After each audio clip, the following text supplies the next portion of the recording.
parliamo di alcune problematiche che ci sono qui a Portogruaro con Riccardo Rodriguez, consigliere comunale della lista Portogruaro più. Tornando per un momento alla vicenda legata al sindaco beccato in contromano, tu credi veritiera la sua giustificazione, cioè che lui è passato contromano in auto in quelle vie lì perché ha insistito il suo autista? Può essere vero? Allora, siccome io non ci credo assolutamente, ritengo questa una balla e ritengo questo uno scaricare in maniera ipocrita le responsabilità su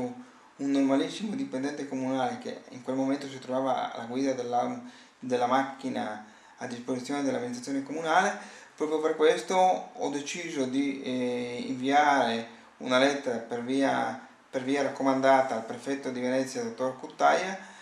chiedendomi se a questo punto a Portogruaro non sia cambiato il sindaco senza che noi consiglieri comunali e senza che la cittadinanza tutta non ne sia venuta a conoscenza, perché a questo punto mi domando e chiedo al prefetto se vale di più la parola,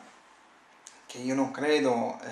siano andate così le cose, che possa essere stata determinata da una volontà del messo comunale che in quel momento era alla guida dell'auto blu del sindaco, se piuttosto è stato il sindaco a dire al messo che è molto più credibile, gira di qua che facciamo prima perché devo andare alla botte, quindi non è che dovesse percorrere chilometri e chilometri. La botte quanto potrà distare dalla villa comunale? 2 chilometri, 2 chilometri e mezzo, quindi voglio dire, per quanto Bertoncello ebbe dichiarato che si trattava di un incontro improrogabile, si potevano trovare altri modi per raggiungere la botte o quantomeno non andare in contromano davanti a tutta la cittadinanza, visto il cancan che ha causato con il cambio di tutta la viabilità della città, perché in realtà Portogruaro è fatta da due corsi principali, quindi basta cambiare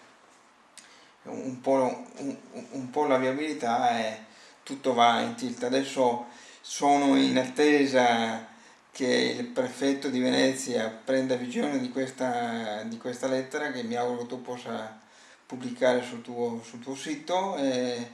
spero che in questo periodo dove bisognerebbe fare in modo che le spese di gestione fossero meno alte, il sindaco si permette, in sfregio ai cittadini, in questo momento di crisi, di usare l'auto blu e lo fa in contromano. È semplicemente scandaloso, ed è ancora più scandaloso che in consiglio comunale, a parte il capogruppo di Portogruaro più, nessuno abbia detto una parola su questa vicenda, che secondo me deve essere chiusa